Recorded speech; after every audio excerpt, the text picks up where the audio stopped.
What's the word, guys? Welcome back to the W number. I know this is a super surprise. It's a surprise for me too. You know what? I said, fuck it. I'm free. So why not go live on YouTube? I'm supposed to be getting phone calls from the feds. I'm supposed to be getting phone calls from people. So I said, if it comes through, I'll be live when it does, and we'll just throw it up on here. But if not, I'll be live and I'll just find out what's going on with everybody because it's been a long time since I actually got a chance to just come on here and tap in and see what the chat has to say and, engage. I'm going to pull up the YouTube real quick on my computer so I can see it. But how's everybody doing? Krupp, what's the word, Krupp? Boom, I'm on. I didn't even promote this. I didn't do nothing, dude. This is boom. This is all just spur of the moment. So how's everybody doing, man? Krupp, what's the word? Who's here right now? Hit me in that chat, bro. This is what it's all about today. Salute, sir. Thunder Gang. What's the word, bro? I got stories. I can talk about anything, bro. If you want to just ask me anything, that's what this is about today. But I'm really just waiting, hoping that Boo Boo calls from the feds because I was supposed to do a recorded interview with him and he was calling in. But I guess we could do the first one live, even if he does call in. So this will be even a good opportunity no matter what. We could just do a live first part one because he only gets 20-minute phone calls. So we could break this one out and whatever it is, whatever the situation is, we can do it just like that. But what's the word, man? Hit me in this chat, bro. Cat got your tongue. Hit that like button, hit that subscribe button. This is the fucking W number podcast, the best podcast in the world, bro. Move over, no jumper. The federal informants and no jumper. Like this ain't that. You know what I mean? This is some real shit, bro. Tap into the W number, bro, where we don't rat the feds. Low red eyes, what's the word, kid? How you doing, bro? I'm thinking about coming out to Fall River soon, bro. I got all the gear and shit. So I'm thinking about flying down there and making a little video like all the Dover boys, all the old school Dover boys, and get all these guys together, do a few cool things, you know what I mean? But I'm working on all kinds of cool stuff right now. I'm actually editing a dope ass video, and this interview is fire, man. I've been considering a different way to drop it because I'm thinking like usually I'll take out some dead space, like if there's pauses and things like that. But I'm still probably going to continue to do that because I like when you're watching, you shouldn't have any like someone not talking. At least someone's talking the entire time, right? But whatever. Most definitely that'd be fire, bro. I think it would too if we get all the old school white dudes from Dover Street or even anywhere, really, to tell you the truth. But it's definitely been like a crazy mission lately, bro, for me. Nobody even knows I'm live right now. It's gonna be funny if they tap in and be like, hold up, you're live. I didn't share this to anything. I didn't tell nobody. What's the word, Krupp? Yo, I'm just doing a surprise live, dude. I didn't even know I was gonna do this 5 seconds ago, but I figured I'm free. Why the fuck not? Like literally, why not, bro? Like I just want to see what's up with people, tap in and get a good conversation going in the chat. Maybe stir some shit up, tell some good stories. You know what I mean? What do you want to hear, bro? I was talking about the DYS thing last night, and that shit's so crazy to me, like all those dead bodies and stuff. Imagine that going on right under our noses. But oh yeah, so some shit that's going on in the max, everything that's going on up there. That's what happened to me. I saw you were live. I was like, okay, then hell yeah. You know what I mean? That's honestly why I did it. Like, I don't even care if we got 5 people in here and like it's just us chilling and talking. Like, I just want to have a cool day and a cool time. Like, I want to enjoy YouTube. I want to enjoy my job. I want to enjoy my profession. And a lot of that has to do with, losing expectations because there's so many. This is the thing lately with me that's kind of been holding me back too a little bit, right? Yo, you want to hear more about the word cellmate? I got you. Give me one. Let me finish telling you what's going on with me right now. And literally, I'm going to tell you the rest. I'll tell you some more about that shit, right? So what's been going on now is like the expectation of quality. Like people expect my channel to, be super fire. Every time they click on a video, it's going to be like the best video, that I put out yet. You know what I mean? So everyone's got to be better than the last type of thing. And it kind of makes me, it sucks because I want to put out interviews from people that maybe not everybody is really like liking that. Like just the way they talk or something like that. But if their story's great and they're an inspiring individual, no matter what how you look at it, like I feel like real ones are gonna look past the a speech impediment or saying too many times or doing whatever, something like that. Like there's just gotta you we I want to find a way to be able to post all these good stories without people being so like critical of the individual's speech patterns or fucking appearance. You know what I mean? Like there's so many dope stories out there. And I'm gonna get a few of them. I actually got a bunch lined up right now that I already got some in the clip right now. I'm editing this interview right now. I got another one to edit right after. But real talk, right? What's up, Alex? How you doing, man? So you want to hear more about that worst cellmate thing, huh? Yeah, he was a vicious worm, and I heard that the dude died or something. And it's like I don't like to throw anybody on the bus, and that's why I didn't say his last name, right? But someone else said his last name in the comments, and I'm like, why would you do that? If you're trying to claim like that's your boy, maybe you should know that he was being slimy like that.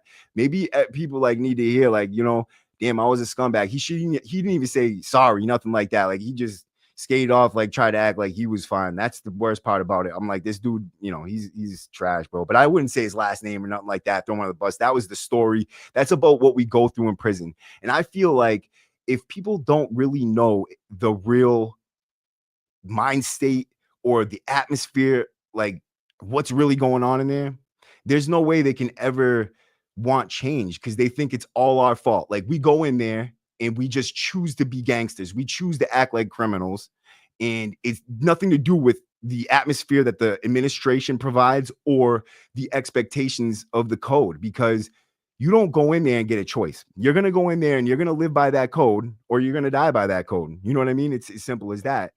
And we don't always have a choice. But I'm going to hold on. Let me see what's up with Boo Boo real quick. But I'm not saying I'm going to. So hold on real quick, guys. I'm just telling him I'm live. So if he wants to call in.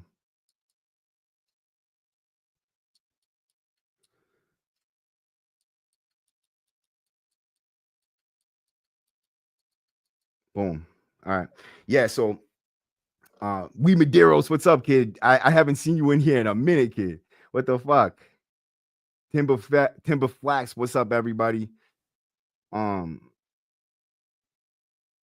yeah, so in Chicago, what's up? What's up? What's up, Chicago West?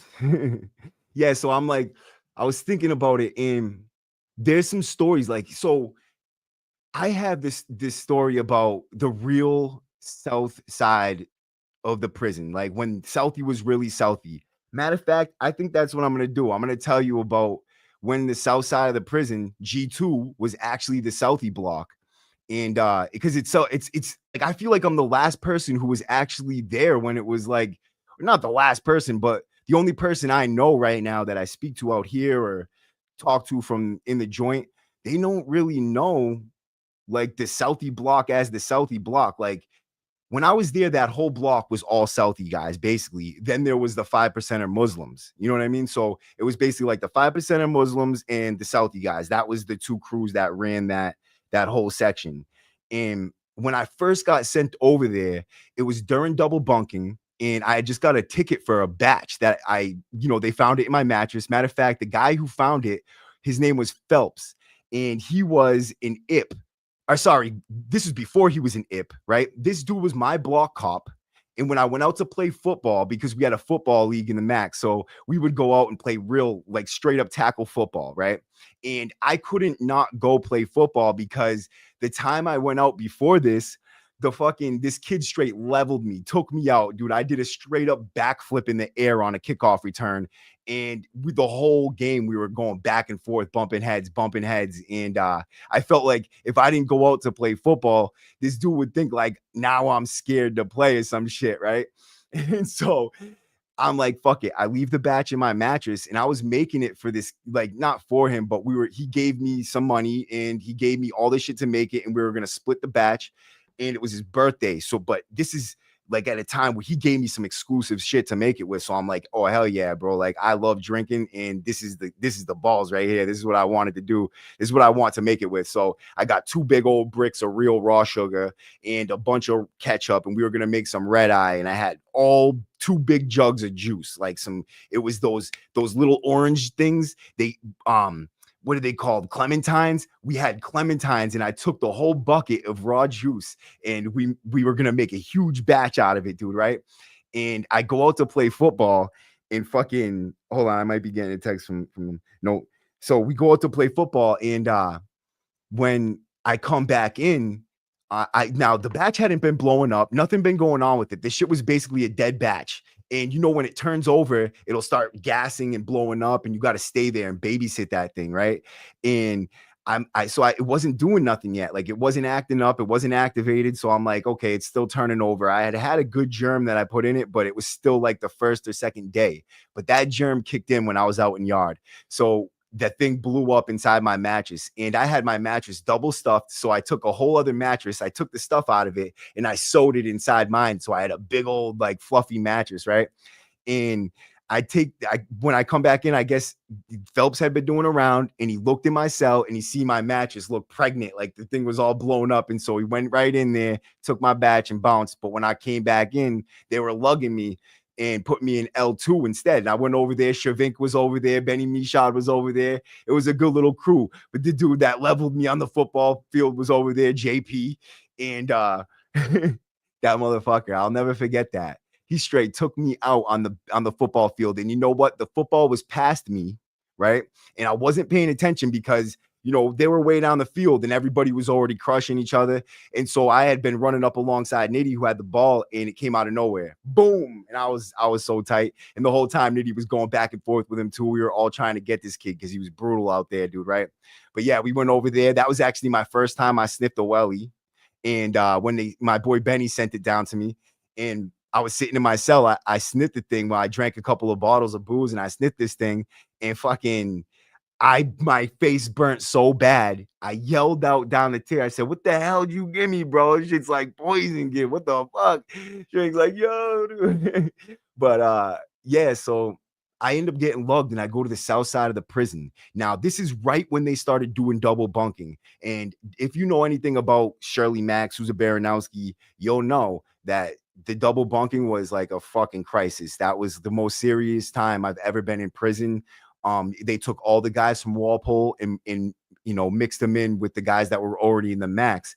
And one part of that dynamic is that they took the Southie guys from Walpole, because they had left all the Southie guys in Walpole. And for a while, they had all the Boyos and Boyo sympathizers on 3 block in Walpole, basically as a DSU block. So we didn't even see the rest of the camp.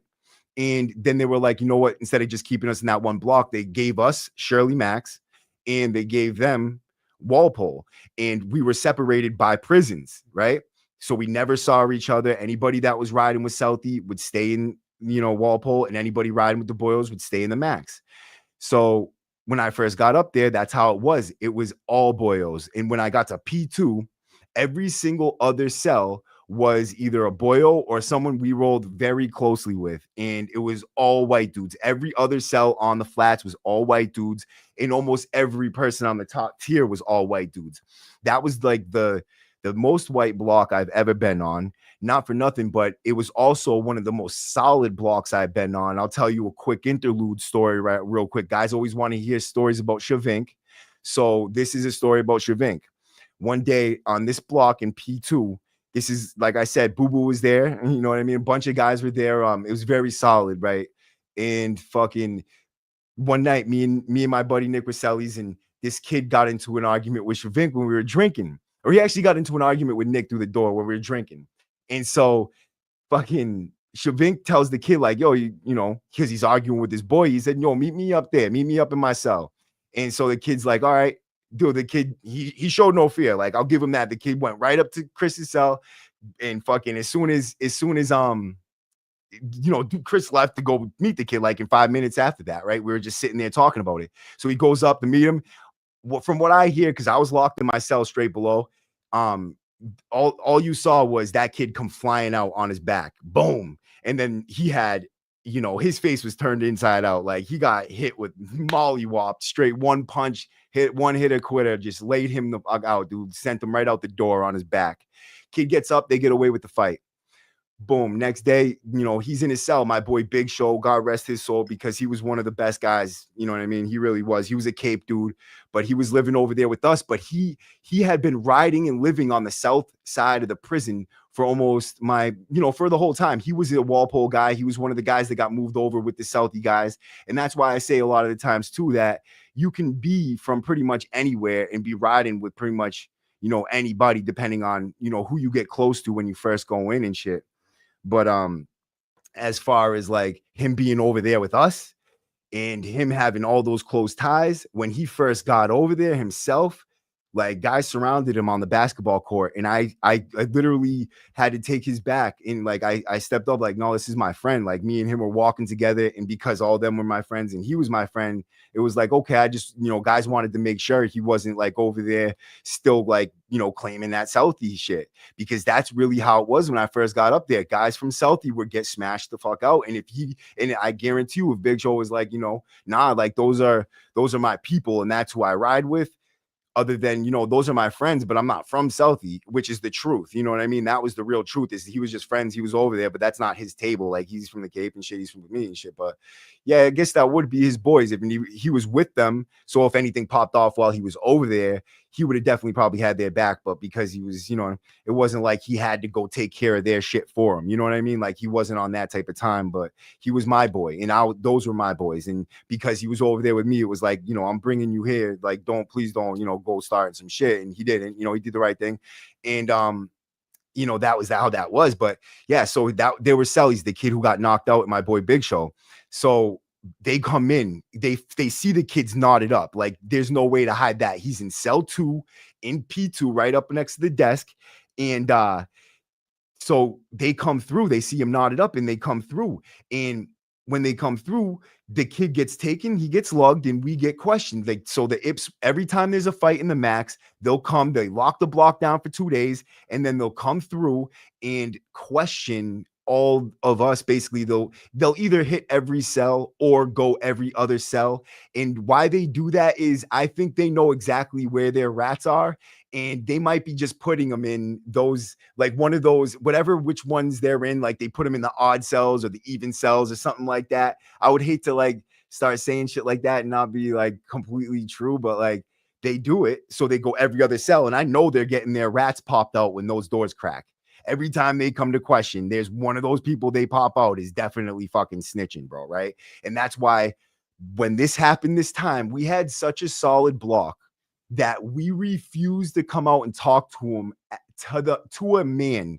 And they kept us locked down for more than a week, trying to review the camera footage, going over all that camera footage, trying to find out what the fuck happened with them. And eventually, due to that camera footage, and not one single person told on that whole fucking tier. And that was the most solid block I ever lived on, right? But yeah, that was a good block. But yeah, that was the tension. That was the type of tension that we were under when we were doing that shit, right? So I get moved over to the south side right during, now I had also never seen a double cell in any of these cells ever, right? There was, no double cells in the whole north side yet.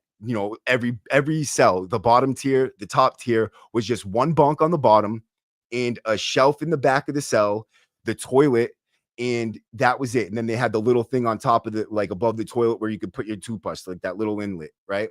Then when I got moved to G2 after the thing with the batch, they moved me all the way to the south side of the prison. And when I got to the south side of the prison, they moved me in a cell with a double bunk in it. And I'm like, holy shit, because up until that point, it's all been rumors. Nobody really believed they were actually going to truly double up the prison, because they had said from the rip that this is a prison meant for only single cells, that to have double cells would be violating the code that they originally signed with the Quakers to get into that prison, because that's a Quaker land, and that's a Quaker, like they own that land. So basically, like, I know the state owns it now, but they made an agreement with the Quakers to have only so many people per, you know what I mean? Whatever, right? That was what people were saying anyways, right? So Boom, I get moved into this cell. There's a fucking double bunk in there. They had all the welding stuff on the floor. Like there was those little welding beads, and it took me hours and hours and hours to scrub out all the metal dust in that cell. Like they had what they did was they put in these big lockers, these big steel lockers underneath the bunks. So there was two of these big, and it said A, B on both of those lockers. So now there was an A bunk and a B bunk, right? The top bunk and the bottom bunk. And then the top bunk was this big brown shelf, and it had like they bolted it into the wall, welded it into the wall, but it had like these things coming down, like it was like a, you know, at the end of the bed. So it was like a triangle to like keep it up to against the wall and keep it level, but it was high up in the air. And there was a ladder that it was attached from the bottom bunk to the top bunk. And all that was brown metal. Like they painted it brown, and it was reinforced and like corrugated steel. The shit was tough as nails, right? Because I know, because we used to cut knives off the metal, and you could cut the bottom bunk. That shit goes right through. Like you're using certain things, you could saw that metal right off. But you get to that top bunk, and it's like you're there for like 4 or 5 days, just night and day, grinding away. If unless you're like a beast, like my brother was a beast, he could get that shit off in one night. But you know, that metal was tough. And I think they did it on purpose. They knew, like, we're putting all this extra metal in here. But the thing is, on the bottom of those bunks, it went like this. It was like a lip. So you could take it and cut a piece of steel off of that, and they wouldn't see it because the lip was there. I mean, it's blown up now, so that's why I can talk about it. But that lip was there, and you could cut it and make it flat and just paint it right over. You know what I mean? So you couldn't even see it. And that steel, like I said, was tough steel. But you need that shit in there, and that's another thing. Like, especially like after I talked about what I talked about yesterday, you need weapons in the max. You need to have weapons because other people have weapons, and because you're not going to be the dumbass caught without one. I'd rather be caught with one than without one. And that's exactly what we all say. Like, and it's true. And that is the expectations of prison. Like, you're going to go in there, you're going to live by that code. You know what I mean? And you're going to want to survive. And, in order to survive, sometimes you're going to need to be, strapped up. If you're going to get stabbed, you're going to have to stab back. You know what I mean? Like, you don't have to, you can always fight. And it's hard to stab somebody when you're getting punched. So if you're ever getting stabbed, you light off with everything you have. And it's going to be hard for them to get you. You know what I mean? Like, you fight with everything you got. When the knife comes out, it doesn't mean slow down and be timid. It means go harder. You have to go hard as you can. Like, that's your life right there, especially if you don't have a weapon on you. But sometimes if you do have a weapon and you get into a fight like that, both of you are going to get stabbed more than if one of you didn't, and you could just really fight with your hands and take care of the situation.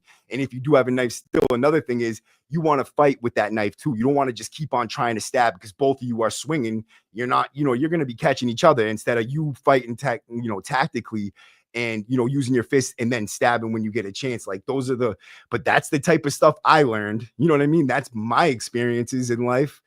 That's the things I'm good at, and it's like, I think about it sometimes. I'm like, wow, this is the stuff I know how to teach people to do. Like, but I guess a Green Beret would too. You go overseas, you're in war, and that's what you learn. And they're not ashamed of being trained killers. You know what I mean? I had to do that to fight for my life. They chose to do that to fight for our country. So there's differences, but there are similar in many aspects. You come home with PTSD going through some crazy bids. You come home with PTSD going through some crazy wars. I mean, you go in with the intentions that you're going to have to fight for your life either way, whether it's forced or chosen. And I give those people a lot of credit because they do choose to go over there and risk their lives. But at the same time, give me some credit for not choosing it and then doing it because I have to, and doing it with honor. You know what I mean? So we all deserve some type of credit, right? And I'm not saying this is something you should want to do or look for honor and glory in, right? But if you got to, you know what I mean? Right? I don't know.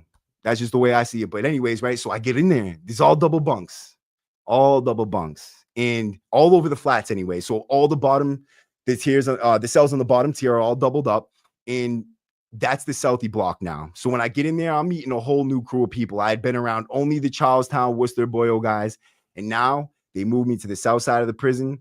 I had no ties to the Boyles. Like, I wasn't a Boyle yet. You know what I mean? They were just all my very close friends, and I stayed like that when I got over there because not only we used to, on the Southie block, which is a weird thing, they accepted Boyles. it was an odd dynamic, but my friend Benny was over there and he was one of like, he's a real dude, bro. Like he's a boyo. He's one of the, them dudes. He did some Fed time after that shit when he got out. Like he's a real dude, bro. And he was a boyo and he like proud boyo. You know what I mean? One of them dudes who's repping it hard. And he was one of the first people that really started reeling me in and telling me about the boyos and, just how it was and how we were and how we moved in our politics and things like that. And it was something I vibed with right off the rip. And I'm not saying like go be in a prison gang. This is cool. That's not what I'm saying at all. Like, I'm just saying that was my experience. That was what I fucked with. That was who I related to, and on so many levels. And those are the people I remain loyal to and remain loyal to me to this day. And so it's not like a gang where we go out and we commit crimes for each other. We're just brothers who look out for each other and we don't commit crimes anymore. It's just as simple as that. All of us are doing really good in life, and the ones still up in the max, they live how they have to live. And that's another thing. I've been talking to all these, like, so Chad, Mikey, Freeman, Kicker, all them guys, I just talked to them. They're all got moved to the lifers block since I started doing this podcast, like just a couple days ago. Same thing with Spanish Joker, all those guys, they're all in the lifers block. So shout out to those guys for fucking getting something good finally. But yeah, so I go over there now. The people I meet, the people that I don't forget for the rest of my sentence or the rest of my life, you know what I mean? And this story's great. Stick around. Like, trust me, I'm gonna tell you some crazy shit right now. This was a fun time in my bid. When I first get over there, so Benny introduced me to these things, like these pills. They're these blue pills, bentals, bro. He gives me these bentals one time, and I pop a bunch of bentals. And they kick in, like, I guess they give you like diarrhea when you're doing them. So you'll like end up shitting your brains out and shit, right? Like right when they kick in. So I didn't know any of this shit. But after you do that, it gives you like this trip. You know what I mean? You'll be like tripping out. I was young, so I was like doing all this stupid shit that they did in Walpole, because in Walpole, they didn't really have all the drugs that we had over there. You know what I mean? Like they made it really hard for all those guys to get pills. They made it really hard because they had non-contact visits. And it was just a really hard place to get the jugs in over there. And, it was against the law the way they did it. They weren't treating those guys correctly. Like, and that's another reason why people use drugs in prison, is because they don't treat you correctly. But yeah, so I was fucked up. I remember flushing the toilet and thinking that the whole world, like the doors just cracked for chow. And when the door slammed open, I was like, and then I flushed the toilet and it was like, oh, like, yo, that shit sucked. I was like, dude, I'll never do that again. But yeah, man, I don't know. So anyways, moving on to like the atmosphere and the crew that I was running with over there, man. So I meet like dudes like Kevin Kelly, bro, and Jody Shea, and I'm sorry, not Jody Shea, Jody Olsen, who did a few of my tattoos, Mikey Fontaine, and these are guys like all doing life sentences. I mean, Kevin isn't. Kevin went to the feds after, but he was a good dude. He was from Savin Hill, and like I said, all those guys that were over there, they really were like on that Southie thing, except for Mark Patnaw. Mark Patnaw, God rest his soul, he's dead now, but he was a Worcester guy, but he was like a 1%er, but he ran with the Southie guys the whole time I was over there. And I'll tell you a funny story about my guy over here, man. I'm having a brain fart right now, but we called him Stewie. And, everybody knows who I'm talking about. If you know, you know. Basically looks like Stewie. And guys, I don't know if they call it to his face or not, but, that's what I'm going to say right now, just so I don't say his name if he doesn't want to be talked about or something. But everybody knows him. He's one of those guys. And if you can guess, obviously, So this is a good story. Mass Assassin, what's up, man? Hold on, let me get to some comments real quick, because this story is good and I want to tell it good, but I also want to kick it with the chat.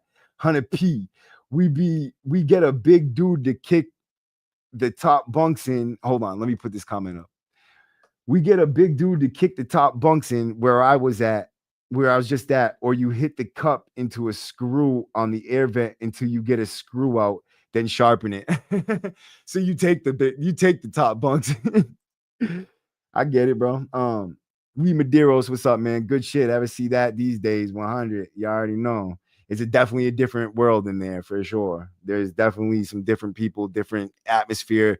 And from what I hear, and if you watch Pat Shaughnessy's interview, you know, like it's all the young gangbangers now. Like that's what the max is. It's dominated by, you know, younger gang members, and you know, it forces people to click up even more when people are like that, because the white dudes know, like, we gotta stick together, and so everywhere they go, they're mad tight with each other, bro. And that's how it was then too. Like, we had serious racial tension when I first got up there. Like, not serious racial tension, but, you know, like, we had very fine lines. Like, we did not cross over. Like, we fucked with our own people, and, like, especially on the south side in the Southie block. So let me tell you a story about my guy over here. Damn, I'm trying to think if I should say, you know, because everybody knows him, but yeah, I'll just stick with Stewie for now. So I'm giving him Klonopins, and he's giving me his Johnnies, right?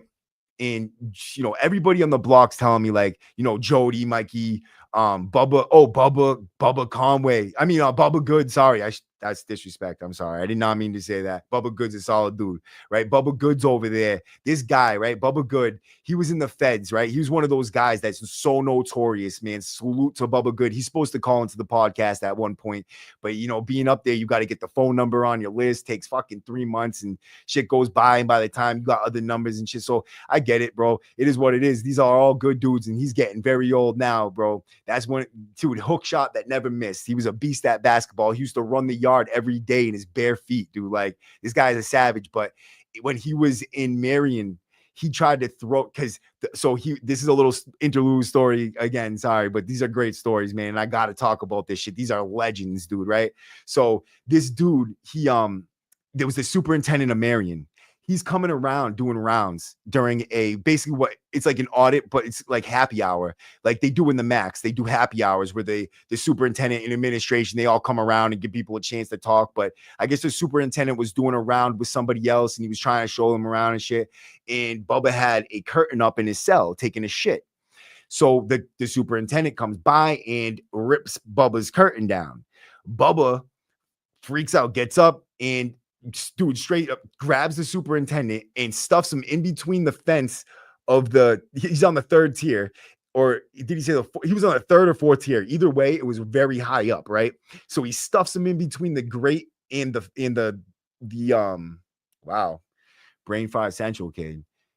The third tier railing, right? So he's pushing him over the railing, trying to throw him off the tier, but, you know, they got the fences there, right? So he's stuffing him in between the fence in the railing, trying to push him down so he goes underneath the fence. Yo, he's telling me this story. I'm like, yo, dude, you're crazy, bro. This dude tried to kill the fucking superintendent of Marion, dude, because he pulled his curtain down. But that's some gangster shit right there. This dude was one of them guys you did not play with, and you heard about, like, and he definitely lived up to that reputation. Like, he would have a jagged weapon, like, you know, and he would not be afraid to use it. And that dude was in such good shape. He could move. Like, I played basketball with Bubba Good, and this dude can hit every hook shot like it's fucking nothing, dude. Like, this dude lays him in, and I can never hit him. Like, I guard him, I'm swinging over, I'm hacking the shit out of him. I'm a little hacker when I play basketball. It's always arguments because I scratch and hack, and I'm like a fucking Tasmanian devil out there, dude. I don't even know where the ball is. I'm just swinging around, fucking trying to hit shit. It's like I'd be better off playing football or fucking something, right? But you know what? I love basketball, and I think it's fun, right? And I would always piss off the older cons. I'd be like throwing the basketball at him and running away. Dude. Like, I was such a little shit, man. I remember pissing Mark Patton off so bad. I'm going to tell you a funny ass story about that too. I'm going to tell you a few good stories today, man. Oh shit. These are bringing back memories now. I wish I was prepared for this. I would have had all these laid out in order, and I would have just gone, you know? But so I get to what was I saying? I was talking about Bubba. I was talking about Stewie, right? So I'm giving him Klonopins. Now I got all the Southie guys coming to me telling me, Maddie, please stop giving him Klonopins. I'm like, why? They're like, dude, he's gonna start a race war, right? I give him Klonopins again and again and again. I mean, not just one time, but I wanted my Johnnies. No one's gonna tell me what I can and can't do, right? So I'm giving him the beans, and I'm telling him, yo, you might want to chill out. All your people are getting pissed off at me for giving you these beans, but I like my Johnnies, right? And so I'm giving him the beans. And so he goes up and he calls this dude Will the N-word, right? And it's a big thing. I'm locked in my cell, but I'm cutting knives. I had a plate I took out of the socket and I was making knives out of it. So you can make 4 good knives out of the plate that comes out of the socket. 2 of them are going to have a little hole in it. They did away with those plates now. They use plastic instead. But if you take a foxtail and you bang the light thing, or I mean the light flips where you switch the light on and off, you bang that off and you loosen the screws, you could take the little metal plate that's in there when we all first came in from like when basically when Walpole came over and everybody started to hip each other, we started banging off those plates and making bangers out of them. Like we were tearing that place apart, cutting every piece of steel you could possibly cut. Like the place looked like fucking, it was like someone took a scissors to a piece of paper. You know what I mean? Like you could see all these little things cut off everywhere, right? But that's how it was. You got to have a weapon. You got to cut something. You just got to find a place where you could actually get away with it. But some people don't even know how to cut. So they be leaving big hooks and shit, trying to bend it off instead of cutting through all the way and making it a smooth cut. And that just makes it hot because then they come looking through for the weapons and shit. So learn how to cut your steel. Don't go to prison. How about that? But so, yo, I got so many good stories. And I got another one I just thought of too. So check it out. I'm in the cell and I'm cutting these bangers. And I'm literally almost through on the first 2 because I cut it in half already, and then I was cutting the other 2 in half. And this is just about to break off when this whole commotion's going on. I was living on the high side now. I had moved from the low side to the tattoo artist cell on the high side. So I moved in with the kid tattooing. Oh man, I tortured this motherfucker, dude, right? When I wanted to get tatted and he'd be sleeping, I would take the locker underneath his bed and slam it shut and be like, "Good morning, Vietnam." Dude, this motherfucker hated me, but you know what? I loved it. It was great. It was fun.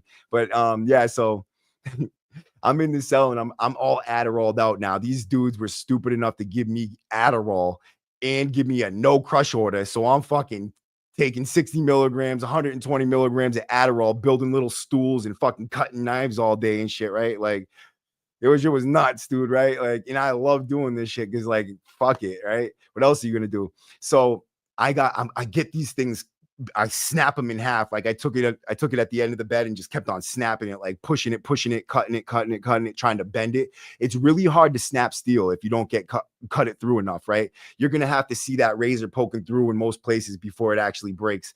So I'm trying to force it. I do get it. You know what I mean? But the way I did it, it actually left like a little tiny thing on the end of each one, but that didn't matter. You could sharpen that shit right off.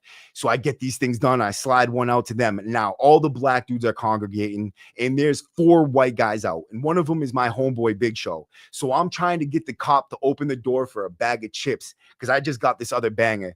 And I'm like, dude, this is crazy. All my friends are out there. There's only 4 white dudes on that whole side of the tier. And all the rest of them are these, 5%er Muslims, bro. And they really didn't like, white people in general. I mean, that's not how all of them are. But at that time in that place, you could hear them congregating in the cell. I remember hearing a conversation one time about why they built the Brooklyn Bridge, right? And it was going something like this. You know why Whitey built the Brooklyn Bridge? Why is that, dog?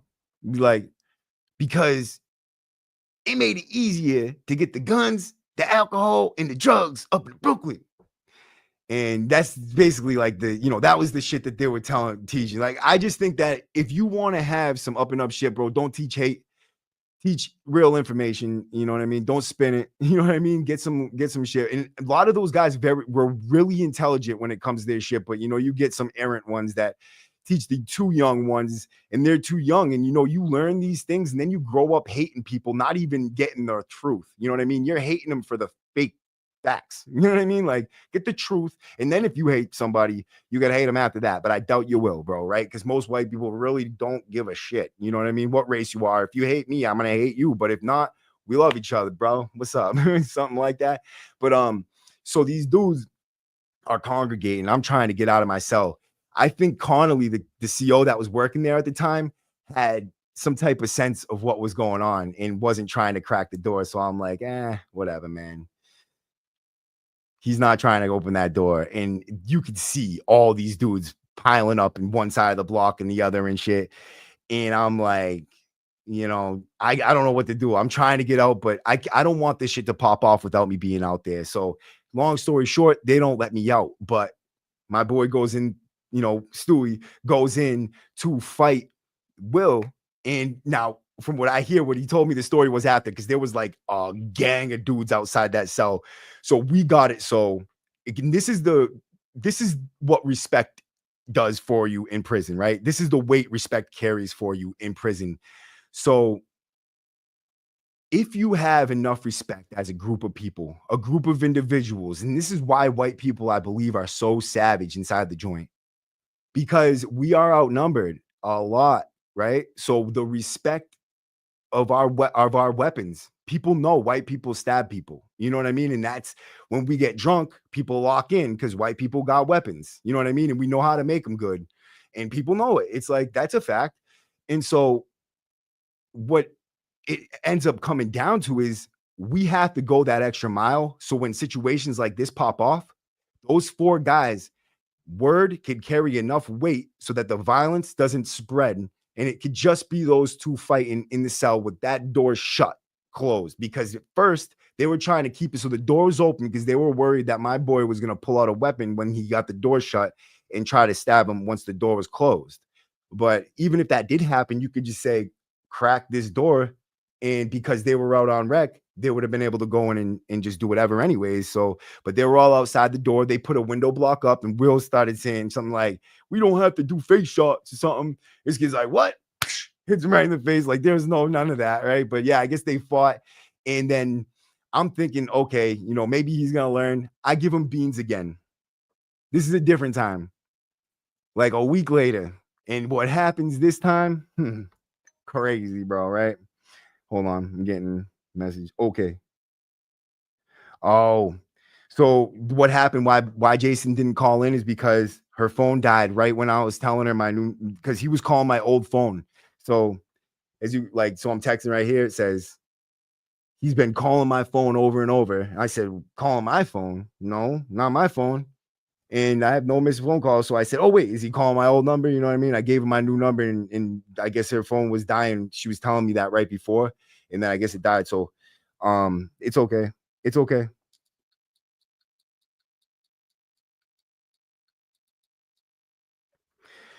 So yeah, so I give him beans again, dude, right? I give him some more Kalana beans. Kyle, he's hold on. Let me reach out. Let me answer some of this real quick. I love when you tell your stories, brings back memories of my bro that passed away when he told me about his times locked up. LOL, I missed that shit. Thank you, brother. Yeah, honestly, I was so unprepared for this one that you already know, bro, that I just came in here and I was supposed to get the call. When I didn't, I'm like, I'm in a good mood. I might as well go live. I'm free and I'm not incarcerated. I might as well go live. Like, why the fuck not? And if you guys want to help right now, I'll throw this up. Might as well. Um, that's just a way to help the channel. And honestly, right now, I need Final Cut Pro. So if I could get a little help. Oh, big news for the channel too. I got my own apartment. So I'm moving into my own place. That's why I'm in a better mood. I'm kind of I'm a lighter on my feet, to tell you the truth. I had so much pressure on me not being able to get my own place and just feeling like maybe I wasn't even going to be stable enough to hit the studio and focus on my content and do everything I wanted to do. And that's why you kind of seen shit sliding a little bit lately. But you can see me right now, bro. I'm back in action, kid. And I love this shit. So I'm going to be fucking crushing it every single day, all day. And I got some great ideas on the way. Like, fire videos already recorded and being edited right now. All that, right? So anyways, let me get back to the story. K Razy, what's up, man? Yeah, thank you so much. Yeah, so anyways, right, let me get back to the story because this shit's fire. So Stewie, I give him beans again. And we had already just had that big situation. So I'm thinking he's not gonna do nothing like that again. You know what I mean? Like, that was crazy. We could have just got into a race war, dude, right? And hold on, let me see what they're saying. So yes, with no shirt on. Sorry, I couldn't get it. I tried to get the reason why I don't have one of my custom tees either, bro, right? Is because I've left all my stuff in the moving, like where I was moving with the van. My t-shirts, I just asked if I could keep them so I didn't have to carry them all around in this fucking hot ass weather. But yeah, I got so many t-shirts, bro. Like all my new t-shirts for all these like I got a new t-shirt for podcasts for like the next 15, 20 episodes, all good ones too, funny as hell. And I got stickers coming and t-shirts on the way for the W number. So merch is about to hit the stores. Get ready for that. And I want all my loyal supporters to be rocking the W number t-shirt because it's going to have my link straight to my podcast on the back so people could scan it with their phone and it'll take them straight to my channel where they can hit that subscribe button and then buy a membership because that's what it's all about, man. Fuck yeah, bro. Yeah, man. Making it grow, man. Yo, it's like Viagra for my fucking YouTube channel, dude. That getting it hard and big. No, I'm fucking with you. Anyway, so yo, I give this kid, that's what's up, right? Hell yeah, Master Assassin. You already know. So I give this kid some more beans, right? Holy shit, dude. Big mistake too. And this time I realized maybe they're right, but I still thought it was funny because I'm a kid. And you know what? I did it again after this. Even again, but he didn't do this anymore. Like this was the last thing I think was like really crazy. It was like, wow, pull back. Even he told me I'm not going to take so many next time, bro. Right. So he's taking these things, dude. Now we got some old school dudes from Southie there that have been putting in work for years, like did time in the feds, like really doing that shit. You know what I mean? Like some serious Southie heads, dude. One of them was this dude, Mikey. We'll just say Mikey F because the situation was crazy and I don't want to, you know, bring shame on his name. Like shit happened and this is one of his homeboys and he was fucked up. So they gave him like a little bit of a pass on it, but you got to hear this shit, right? So Jody, my buddy Jody, who did, he did the Irish guy peeking out over here. And he also did the hooligan, which I wish I never got. Like I'm not a hooligan no more. And I wish I was, you know, smart enough at that age to understand that gang shit was like not for me, dude. Like that shit was so whack, bro. And as you can tell from that fucking worst Selly ever story, bro, like it's not all you know, it's cracked up to be 90% of the time, especially when you don't know all those other dudes that are in the gang. Like if you get down with a gang that anybody could put someone down with, you got one solitary guy go to fucking Ohio and put down a bunch of transvestites. Who the fuck knows? Then you got a bunch of bros over there that you have no idea who the fuck they are. Like, I'm good. We'll just stick to me and like the people I know because the Boyles, like we are not like that. We don't just go recruiting, putting people down. Like we're a family, you know what I mean? But you know, a little different. And I would like to know who I call my brother for now on ever, you know what I mean? Or my family, people that I really truly am supposed to care about, love, be there, support. And I got to be able to support that like for real. But yeah, so anyways, I give him the beans, bro. He goes up and starts making weapons and he's neighbors with Jody. He's neighbors with Mikey, one on each side. Now he's got Jody on this side, Mikey on this side. They're all the way in the back of the block, in the corner of the block, right? So that's like near the showers. I show pictures on my channel all the time in my videos and shit. So it's all the way in the back in the corner, dude, right? And he's in the middle of these two. He's over there sharpening knives on the floor, and you can hear him. So Jody's asking him, like, what are you doing over there, bro? And he's like, you already know what I'm doing, motherfucker. He's like, I know what you're up doing. He starts calling him a bitch, a traitor, you know, telling him he's a washed up old punk. And like he's making these weapons to come out and cut them with, right? Now I'm like, oh, here we go. Now it's really gonna come to a head because it didn't get like that before, where he's actually gonna bring violence, you know what I mean, to his own. Like he was so turned up that he was flipping out. His own boys tried to get the door to be shut when they came out for rec, like just leave him in his cell type of thing. And dude, the whole tear's going crazy. Now we come out for rec and guys come straight down to me like, Maddie, this is what happens when you give this dude beans. Please stop. He's up there calling us things, dude, threatening to kill this one. Now what happened was we all came out, but one guy didn't, and it wasn't Stewie. Stewie came out, but who didn't? I'm like, I'm not even gonna say, but it was like, I think like he was just trying to let it pass. You know what I mean? Like he was an older guy and he like they were friends. You know what I mean? They were good friends. But the Klonopins really do something to people, man. Like he really got so gully, and I think it was over not sharing something. And he was gonna go the whole nine. He was making these two. So what he was making, he was when he realized he couldn't sharpen a piece of steel quick enough, right? He was like, fuck that. He took some razors and he made this toothbrush type, razor thing, so that it had razors a little bit separated from each other. So if you cut somebody in the face with them, it'll leave two slices that are so close together that you really can't stitch them up good enough, and it leaves a giant scar. Like he was on some shit, bro. And dudes were heated. And that's honestly, I don't really remember exactly what the fuck happened to resolve this situation, other than Stewie's not to take beans no more. And now I'm kind of on board with it. I'm like, yeah, maybe I'll give him less. You know what I mean? Like just a 2 milligram here and there, something. Like he's so turned up, bro. But then so another story when oh, let me get to the chat real quick, and I'm gonna tell you some other good stories, bro. All these stories happened while I was on the Southie block, by the way. The ones I'm about to tell you too, they're some good ones, man. I was so young when I was over there that I actually had fun when I was over there. You know what I mean? But bah ha ha, that was fucking hilarious. Thank you, Kyle, bro. Mass Assassin, that's what's up, man. It was K Razy said it was finished by a white woman too. Oh no. The Brooklyn Bridge. Oh yeah, the Brooklyn Bridge story. It was finished by a white woman, huh? I thought that the Brooklyn Bridge was built by a man, and I watched the whole documentary on that. Actually, I think I'm right about that, Kay.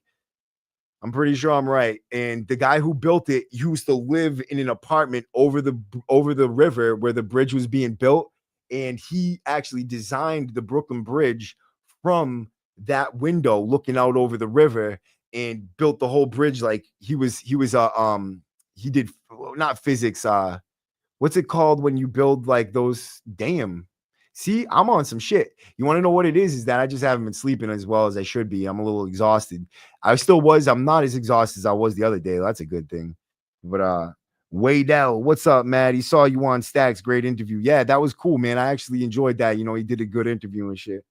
Hold up, let me see what guys are saying. Because I might even still be getting a call.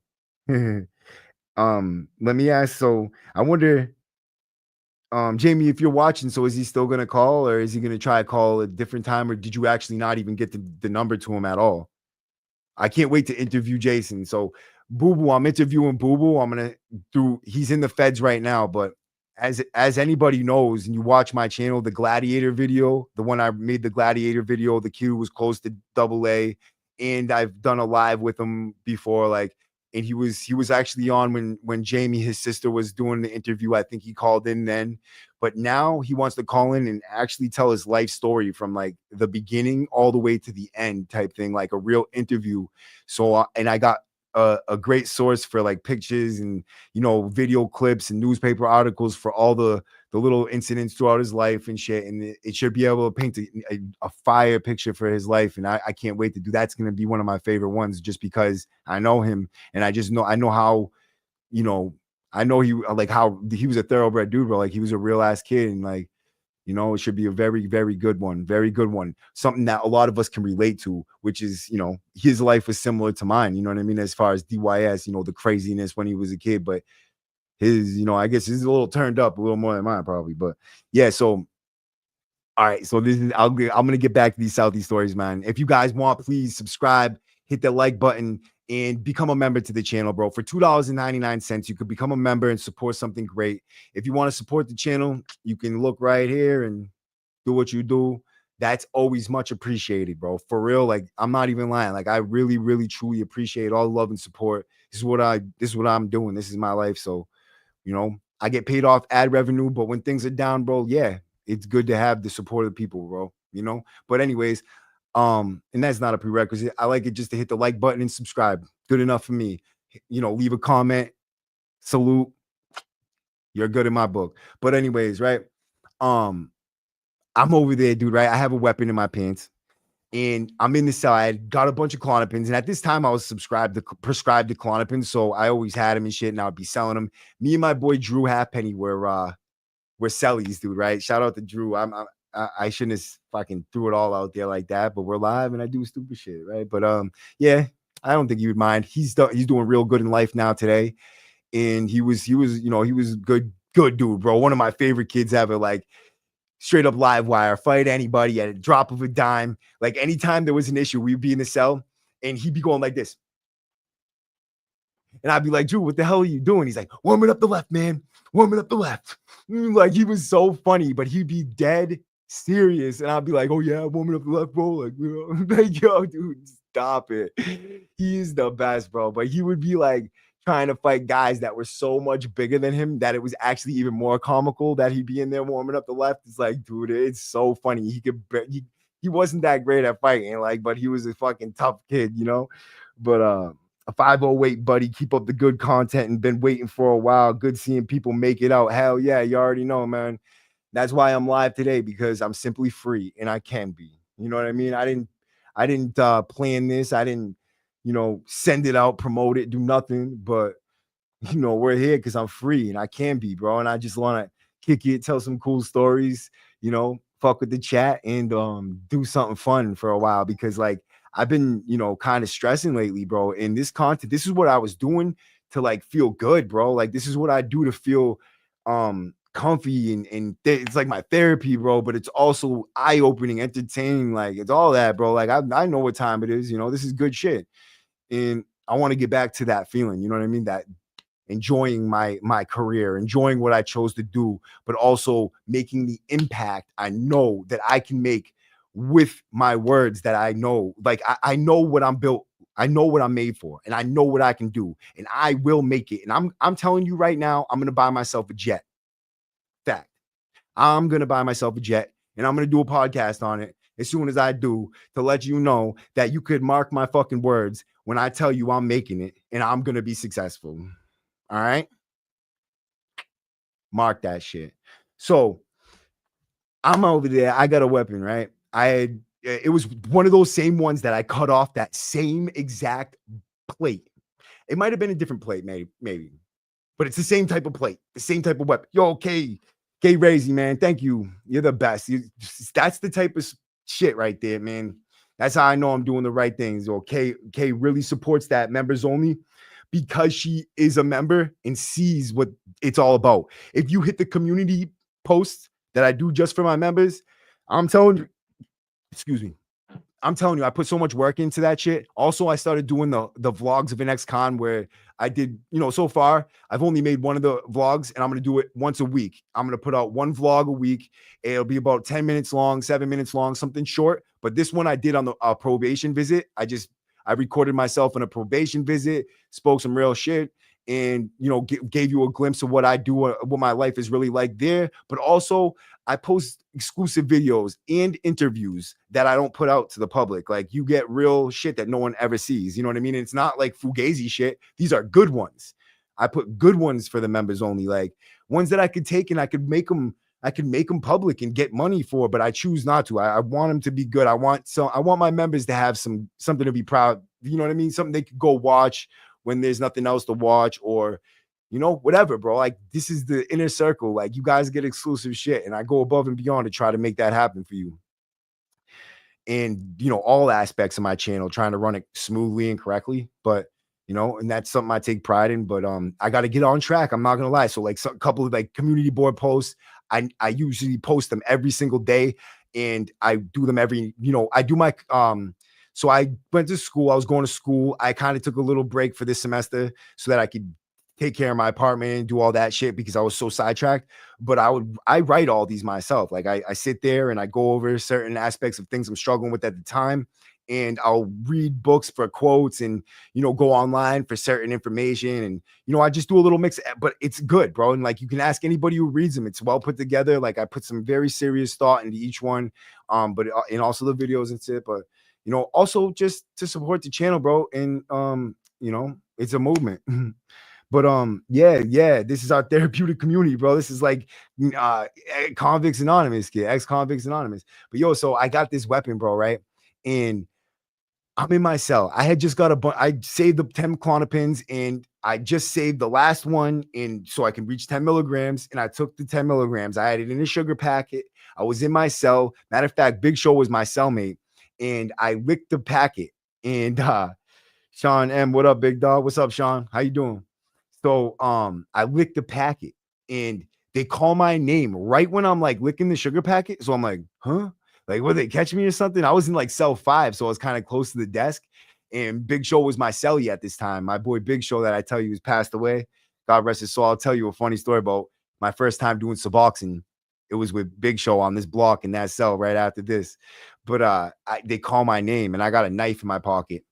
I don't know why they call my name. So I go to the desk. And when I get up to the desk, there's this like Spanish woman I had never seen before. She ended up working there for a long time after. And I, developed a fucking lengthy report with this woman because she was the disciplinary report officer for like regular tickets that weren't DDU recommended. She would just do like the D boards.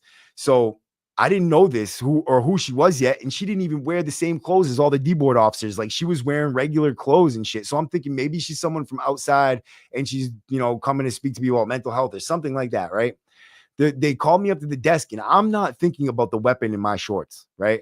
I'm thinking about who's this? Did they catch me doing Klonopins? Did I even lick the whole packet? Like I'm a fucking retard. I was so young and so stupid. Like that's what I'm thinking about. Like I'm an idiot, dude. And I know this now. Like looking back, I'm like, wow, I'm a fucking retard, bro, right? So I go up to the desk, dude, right? And I'm like, what's up? And they're like, she's here to see you. And so I look at her and I'm like, okay, what's going on? And she looks at me and she starts walking over towards the little room where we meet in and shit.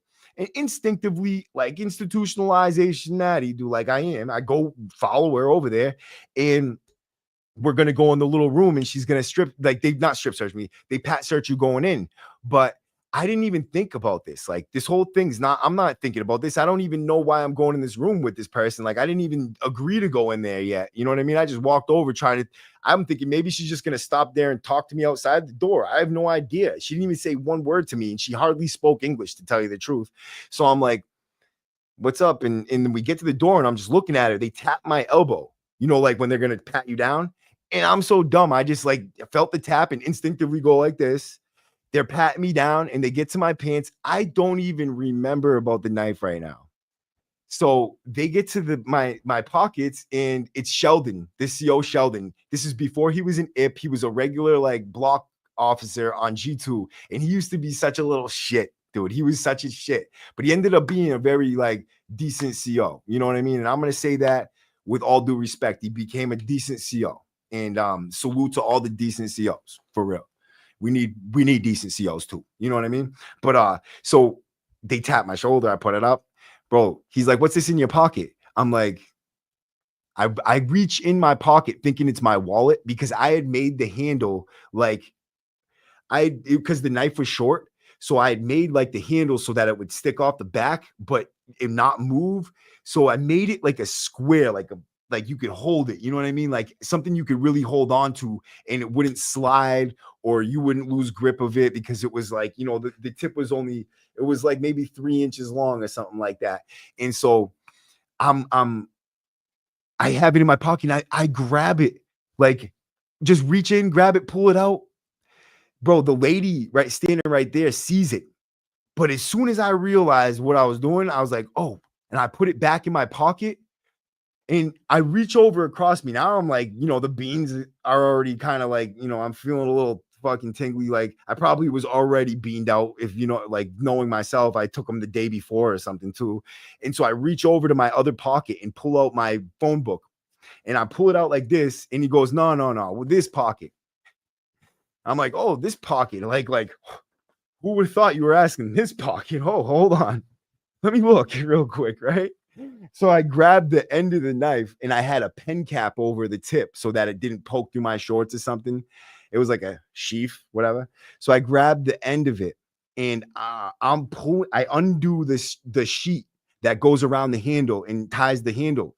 So I undo the end of it. I pulled the knot so it came off the end and I start unraveling the sheet while I'm holding the end. And I'm like, what's this? Like a rabbit out of the hat, kid. I'm pulling the fucking rabbit out of the hat, like the string out of the fucking magic hat, kid. And I'm pulling it out. Finally do it, right? It reached the end where it was still tied to the end of the knife before the handle was. So and it reached a point where it just didn't pull and I didn't even foresee this coming. I'm thinking it'll just rip off, and I'll pull the sheet and it'll break and I'll try to fucking do something. I don't know, but I'm just not going to give it up easy. You know what I mean? I pull it pulls out of the sheath. Now I got a fucking knife dangling from a string at my knee. And Sheldon's like, dude, what the fuck? I'm like, yeah, whatever, you got me. He's like, you got to go lock in. I'm like, nah, I'm not locking in. He's like, go lock in. I'm like, nah, fuck that. I got to tell people I'm getting lugged.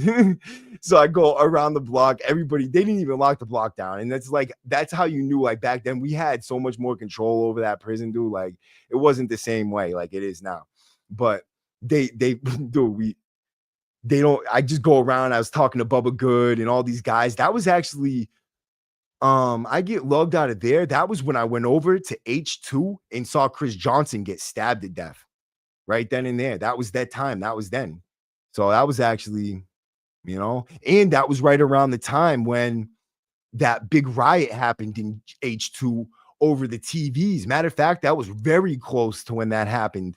Because it was right when double bunking first started. They moved Walpole over. We were already fighting over this shit. I had not seen anybody actually in a double bunk yet. So they still had all of them still single celled up, but they were, they had the double bunks bolted into the walls in some of these south side blocks. They still hadn't doubled up the north side, but we had heard rumors they were going to start, and still, like dummies, we seen it all over here, but we're thinking, nah, they're not going to do the whole place. You always got that doubt in your mind, but they did the whole place. Bottom tier all over the prison doubled up. The top tier still single. And bro, they told we didn't get TVs back then in the orientation units. So what they did was, it was easy. All these dudes, bro, they refused to lock in, and they told them, like, look, we want our TVs. This is fucking bullshit. We're all being packed in here like sardines and not even giving our TVs for no reason. But we all just came from Walpole, and they're sitting in this block without their shit. But they had been down for a grip. Like, there was no reason to make them wait for TVs. That's usually for guys coming into the joint, and they didn't even get their quay yet or go to their block yet, and they have to wait 2 weeks or until they get to their block or whatever.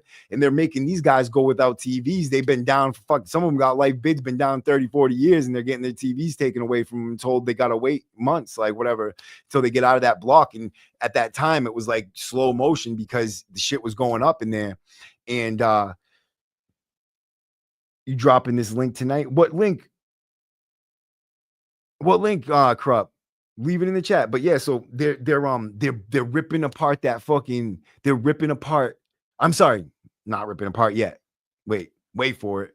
So they got all these guys living with no TVs. So, Easy kind of was the spokesperson for them. They all had masks on, bro, like t-shirts around their faces, waiting for these motherfuckers. Like, they were ready for it. It wasn't just like, we want our TVs, please. It was like, give us our TVs or we're going hard on you motherfuckers right now. And they knew what time it was, bro. They started getting kind of like brawlic, and it was the head of the IPS, Captain Cruz. He was standing in front of all these guys, and Easy stepped up out of the fucking crowd and just wham, hit him, knocked out Captain Cruz, and he shit his pants right there on the fucking tier, the captain of the IPS, dude. Let it out, kid. He let it all come out right there on the tier. And yo, what's good, family? Wally Wiggles, what's up, man? How you doing? But yeah, bro, he straight up shit his pants right on the tier. And yo, let me tell you, man, I'm telling you, that shit was crazy. But that whole dude, the next day I come out from meds, they didn't even lock the camp down. We heard that something serious happened over there. When I came out from meds the next day, there was pools of blood on the floor that were bigger than any body. You know what I mean? They were huge pools of sticky blood all through the hallway, all through the block, because when we used to come out from meds, we used to get them in the hallway in between both of the blocks. So you could always see these other blocks. There used to be tons of movement. It was not as so PC'd as it is now. And I know it's not to say it's a PC camp, because it's more turned up there than ever. But, they do section and cordon it off where you can't even see another block over from you for years. Somebody might be over there and you don't see them for years. And that's a lot of things that cause tension over there too, is that they keep all of us subject to the same people. We wake up and see the same faces for many years, and that shit gets old, man. Okay, Ray, always hope you're doing good, man. Chilling, bro. How's everything going? Actually, things are turning for the better for me, man. I got all my podcast equipment. Now I got a place to stay. So I'm about to go hard on this this content. I'm finishing editing this video. I'm not gonna be able to finish it tonight, but I'm gonna go crush as much as I can of it tonight and then get to it tomorrow. Hopefully. Yeah, open panel. Oh shit, the link. Yeah, let me drop it.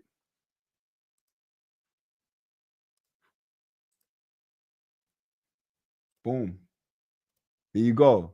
Pop in. Hell yeah, bro. That's what it's all about, man. Make sure you guys hit that like button. Definitely hit that like button for me, player.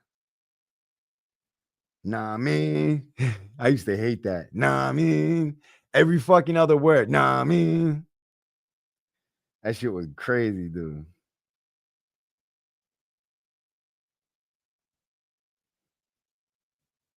Hell yeah. And I just got a thing on Instagram from Jake Scally. I met Jake Scally's pops, and I'm not sure if he's watching my podcast now or not, but this guy does a podcast called Locked Out, and he does it right out of a house in Charlestown. This guy was a Green Beret. He made the shields that basically the cops do raids with all over the world. He was Steven Seagal's bodyguard. He produced 95% of the video pressed, the movie pressed. Like, this is like, get this man at Dos Equis, bro. Like, he's the coolest guy I ever met in my life. Like, this dude's a fucking cool ass dude, bro. I definitely want to get him up here and interview him just because, like, he's an interesting human being, bro. Like, this dude, he was a Green Beret. Then he made these shields that cops use all over the world to raid houses.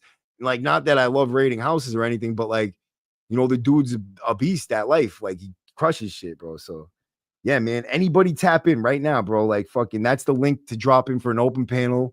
You can drop in right now. Fact, I'm here. I'm live. It's 7:09. I'm gonna be here for another hour. If you guys want to chill for another hour, I'll tell you stories about the Max and the Southie side of the prison. You know what I mean? One of the good stories for me, the one that really hits for me is that when I was over there on the south side of the prison. Hold up, let me see something real quick because I think I seen. Oh shit. Thank you, Sean. Thank you, bro. Appreciate that. For real. That's what's up, bro. Hell yeah.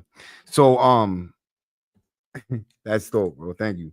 So when I was over there, I'm gonna say his name because I really fucked with the kid. Like, Benny's my buddy. Benny, I will say Benny M. I don't have to say his whole name. Benny M. He ended up going up to the feds with Sparky, all them, after they got out on the first bid. After he did this bid with me, he did like fifth. He did a screamer, and when we were up there, he actually ended up beating up one of our boys, one of our own people. Like, so he was a boyo and shit. This is before I was even a boyo, but this is when I was learning the ways. And this is like one of the things that kind of showed me, like, you got to put the program above anything, because really, like, and somebody else said it to me on Instagram in one of the chats and shit. Like, that's what makes things run smooth. Like, nobody's bigger than the program, and that's what the ABs do out there. And that's another reason why I say expectations behind the wall are a killer. That's what it turns people into killers. That's what turns you into gangsters. That's what turns you into convicts. That's what gets you so institutionalized, is that program. It's the code. It's what you will live by or you will die by in prison. And there's no like, I'm gonna do it or I'm not gonna do it. Like, it's either you make a decision to be a convict or you go to PC or get smashed out. There you go. Like, do your thing. You know what I mean? Hold that down. Do not pass go. Do not collect $200. But that's it. That's what it's gonna be. So, you know, that's why I say it's like expectations. You could go in there with the with the thought process of like, yeah, I want to do good, go to a medium, get out of here. If you're 19 or younger, you're not fucking going in there thinking I'm gonna be fucking Joe Citizen and try to get to a minimum, unless you're a scary kid in general, and then you're thinking maybe I just want to get out of here, you know. But most likely, if you're one of the boys and you go in there, you're gonna be fighting, you're gonna be doing whatever you think is gonna impress your friends. Period. Thank you. And thank you, Wally Wiggles, for the $1.99, man. That's what's up, bro. Hell yeah. Thank you so much. In like, I dropped the link in the thing right here. Oh shit, I got someone waiting. My bad, bro. Hold up, let me do this. What's the word, Krupp? Hey, yeah, bro, what's happening, man? Up here on the W. Krupp. You can't hear me? You can't hear me? Oh shit, hold on. It might just, yeah, let me put the headphones on. Hello? Yeah. Let me turn the headphones on real quick. My bad. Yeah, let's see. I might just have to turn this up. we can play with some auto tune while he's gone, y'all. Yeah, can you hear me? Can you hear me? Can you hear me? I was playing with the auto tune while you was gone. It's not working. Can y'all hear me? Can the chat hear me? The fuck? Oh, I know. Hey, yeah, they can hear me. Okay. Well, damn, bro. If you can't hear me, I'm sorry, man. Hold on. I don't know what's going on with this. Hello? Yeah, if you can't hear me, bro, I'm just gonna. I don't know. I can't even hear you. That's crazy, bro. All right, hey, all right. I don't know. It's the studio, man. Yeah, it's all right, bro. My bad, Krupp. Hey, I appreciate you, man. My bad. Sorry, guys. Yeah, man. Let me see if I can fucking. I don't understand. Oh, you want to know what it is too? Is I got he at least he showed up, man. That's Krupp right there. Go subscribe to Krupp. Someone, if you guys want, you could go over and throw Krupp's link in the chat right here. And Bobby. Oh yeah, I know you can hear him, but I can't hear him, Bobby. So how do I know what he's saying in order to talk to him? You know what I mean? Like whatever they did in here, like they did some shit in this studio, man. I don't like it sometimes. Oh shit, what's up, Wally? Thank you for that, bro. Hell yeah, appreciate you, brother. Bobby, if you're in the studio and you want to tap in over here, come over here. We can hang out and chat too. Whatever. This is a free for all live. Like I wanted to do an open panel. I wish I could figure it out right now, but it is what it is.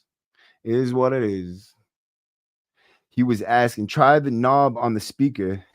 Yeah, I did, bro.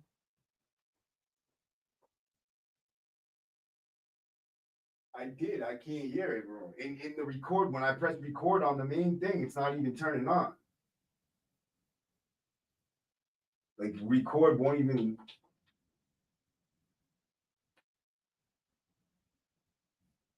Yeah, I don't know, bro, but I can't waste too much time on it, bro. But they literally turned the whole top off, so I can't even press the thing to get the microphone to work. That's this studio doing shit to like.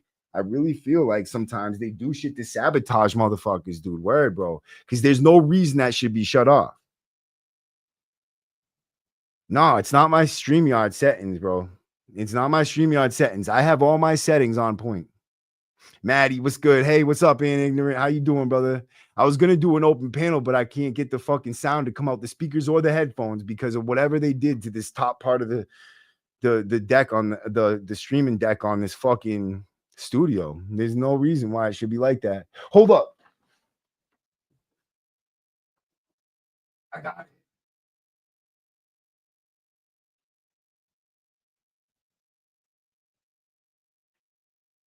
Oh man, I think I figured it out. Real quick, hold up. Hello. No, it's not on yet, but yeah.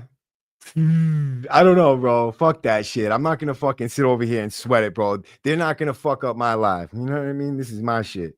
It's not in my settings, Krupp, man. I don't know what they did to this shit, but all I know is it's a bullshit. It's a lot of bullshit. Lock-in weekend, end of August. You already know, man. You already know.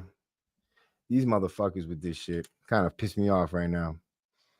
I'm trying to think what.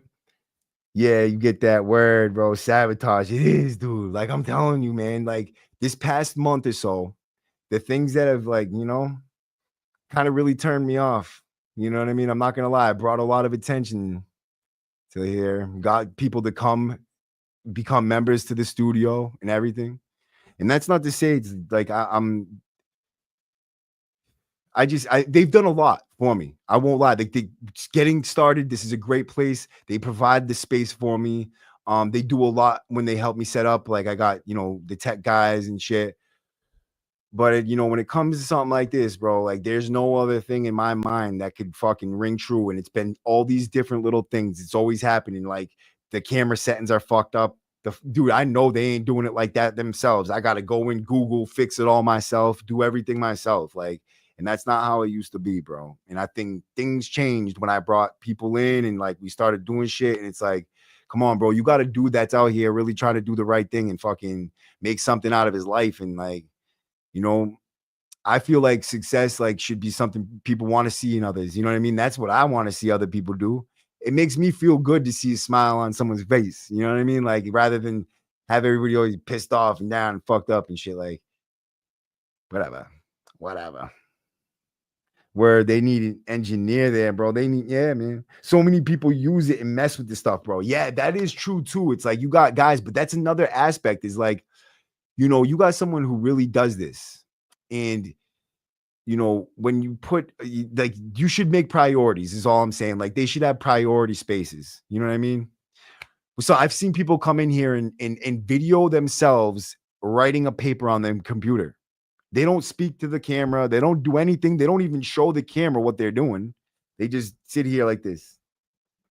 Like, what are you doing in a studio taking up space for me, dude? When I could be making when I could be making a video that gets 30,000 views or something, you know what I mean? Or 20, and I could actually give it to their channel because you know how we do it, Bobby. So when we go to this studio, we're also on Cambridge Community Television channel. So, you know, we're on TV as well. So the local area gets to tap in and watch us stream and do our videos, and the videos that I edit and record, I send links to so they can play it on their channel on real, like I think it's channel 9 in Cambridge and shit. So like I provide content. So it's like I feel like, yeah, man, you know, I definitely do this for a living. This is my career and I rely on it. So I feel like I should, but you know what? I'm not special, and other people are trying to do shit too. So I should definitely be considerate of that. But that's what I did, man. Instead of bitching about it, I just went and bought all the gear. All I need to do now is buy a camera and get Final Cut Pro. And I have literally all the professional gear I need. And you know, I got the little Rode mics, those were $500, right? Each one of my pod mics, those are $100 each, right? Like all that shit. Oh shit, good luck, Bobby. You're the man, bro. Thank you. That's coming from another creator, bro.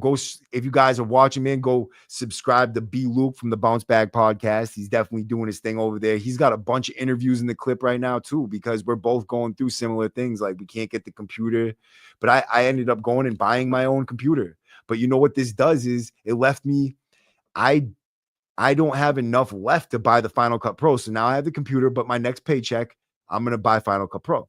I'm not asking for the money. Like I seen somebody come on here and say, "Oh, like you got dude panhandling like on fucking dude, give me a fuck you, bro. I put in more work. I work more than 10 hours a day most of the time, right? And these days that I haven't been able to do that, I'm still working in between lifing, and that's the hardest thing to do. Like really trying to stay focused in between the lifing part. You know what I mean? Like ignorant, bro. Hell yeah, man. Thank you, man. You guys are fucking righteous, bro. Ignorant's a rapper from the area too. He puts out work with more BZ and shit like that. He's actually got a lot of good music, man. If I didn't think that this whole thing would get a yellow dollar sign by playing the song, I'd play it one of his videos right now because this shit's hard, bro. Hell yeah. Fact. I love all my mass creators, man. And more BZ, bro. Someone I did mad time with he's really doing his thing out there, bro. Hell yeah. Fire, dude. Fact. You know, fire. It really is, kid. You already know. Yep. Cheers. Cheers, mate. I love that accent, K. K Razy. You're the best, dude. She comes out with all that Aussie stuff. Aussie. She's an Aussie. I don't even know if I'm saying it right. It's my Massachusetts accent for you. You should try to see Massachusetts accents getting read by AI for like auto captions. It's not fun. Like I have to correct all of it because I can't say R's right. And then when I do it, like it's like different or something. I don't even know. I guess we sound retarded to half the world, but I sound just fine to myself. Thank you very much. Wale, salute, kid. Wally Wiggles, bro. Wally Wiggles. So is that Wally Sparks? That's Wally that was just here, Wally. He's got his own show too. He runs it on Cambridge Community Television though, and on Facebook Live. So like, if you're fucking with the channel, if you want to go check out Wally Wiggles, so I think Wally Sparks is that. I think that's Wally Sparks, right? Speech to text is the worst with the accent. I already know, bro. I'm telling you, I call it auto mistake because it never gets me right ever. So why the fuck would I call it autocorrect? It takes all the right words and makes them wrong for me, dude. It's an auto mistake. Like fuck you. I want to take it off, but it's like it does get some things right, makes it easier, but you know, it's crazy. I'm from New York. Oh, you're from New York. Okay, man. Salute to you, bro. What part of New York are you from, man? I get a lot of people watching this channel from New York that say New York's system is basically very similar to how it is up here. And I think that what it is the northeast part of the country, like New York, Boston, we have the same type of like swag about us. You know what I mean? That same edge to us. You know what I mean? Because when I go to like, I visited California, even I lived in Georgia for a while, Atlanta and shit. So their speed is on a different level. Like we are way, I feel like we're some of the tougher dudes. Like, I don't know, man. Maybe it's just me. I think there's obviously tough dudes from everywhere, but Massachusetts definitely has some fucking, some serious dudes, bro. Like the way we move out here for white guys anyway, we're some serious white dudes out here. Flante, you already know, my dude. You already know. Flante, right back at you. We don't know how to say uh-huh. Ah, oh, that's that fucking Charlestown. Always good to see you, B. Luke. I gave someone your real name as my name the other day. Yo, what?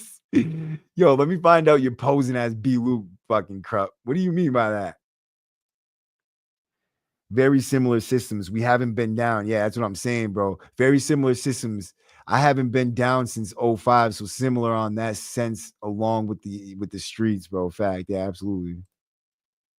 Syracuse, New York area. Okay, salute to Syracuse, then, man. That's what's up, bro. Syracuse gets a shout out on the W number today. Fact. Thank you for fucking showing up and watching the content, supporting. Salute to you, man. You already know what kind of shit we're up to over here, bro. So his name is dope as fuck, right? Wally Wiggles. Hell yeah. Yo, man. So what do you got? You guys want to hear anything specific, bro? Like I know I was talking about that south side of the prison. Oh, let me tell you about when they first started. So we never had money on the wood in the max. So when I first got up there, our word was taken as fact. Like if you say, let me get that, I'm gonna pay you on such and such date with such and such, that's what you're going to get on that date, exactly how it is. Or you're going to have a very, very solid excuse, and the other guy's going to give you that respect, right? Because there was no stunting off. There was no like burning this guy here and going to the south. There was none of that. You would end up seeing anybody. Like you could get messages anywhere. There was no hiding if you burn somebody, period, right? And you didn't want to do that because your reputation meant a lot back then. And every little thing you did was viewed as part of you and your reputation. If you made one motherfucking mistake, you could do everything right. You could be the most serious dude. You fuck up and you're a fuck up. You know what I mean? Like that's what's following you. You know what I mean? So we didn't burn people. Like there was none of that. When you say I'm sending you money, you would get a piece of paper, you would get one of the slips, the charge slips from the caseworker's office. Sometimes you could even tell the caseworker, hey, I'm sending money to such and such. Like, can I get the information there? Because like he left the block and I need to know how to send him money. Like that's how it was. Like even the caseworkers were like cool about it. Like the place was solid. Even everybody knows how the system works. You make money off of hustling in there. That is it. And it keeps the peace for the administration if we're taking ourselves out of the picture, just getting high for a day in our cell. Like it didn't bother them and it kept the peace. So they know, they let that shit ride, bro. Right. And it was smooth. There really wasn't ever anybody getting beat. Once in a blue moon, and then that person would get put out there to the whole world. He would end up paying somehow, blood or money. He would end up paying though. And there was those rare situations where they would take someone and send them out of state if they did some crazy shit, like order a medium or something like that. But it is exactly how I said. You're gonna pay one way or the other. But as soon as suboxin came through, even when it was the stop signs, you could crush that suboxin and make like 90 different pieces to sell. You know what I mean? Well, there was literally 64 pieces if you want to be a weirdo, like, and do his 64. Guys do 64ths of a suboxin to get right.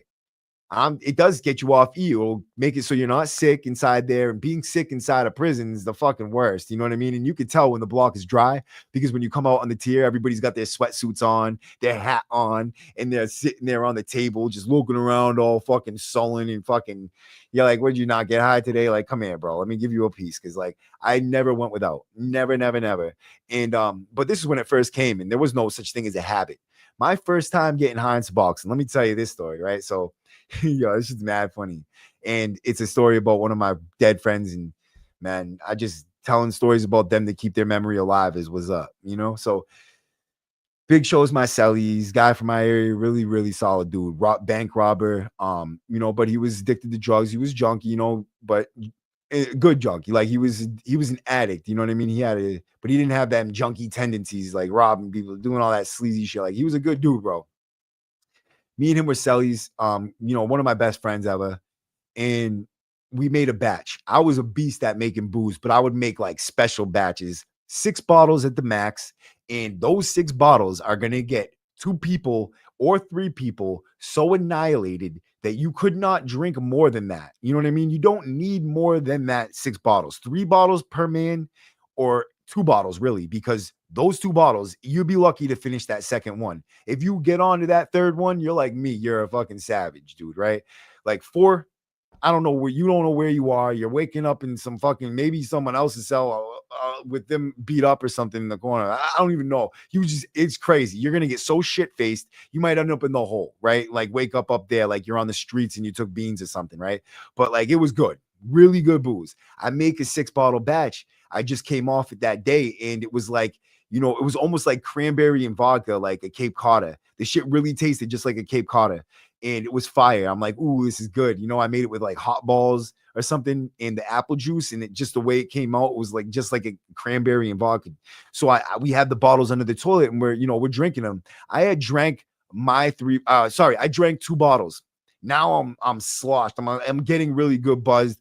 And I go down. I admit, so that day, oh shit, this all goes together. This is a fire story. Let me tell you this, bro. Right. So I had Mark Patton, God rest his soul. He's a Worcester guy, old 1%er biker gang guy.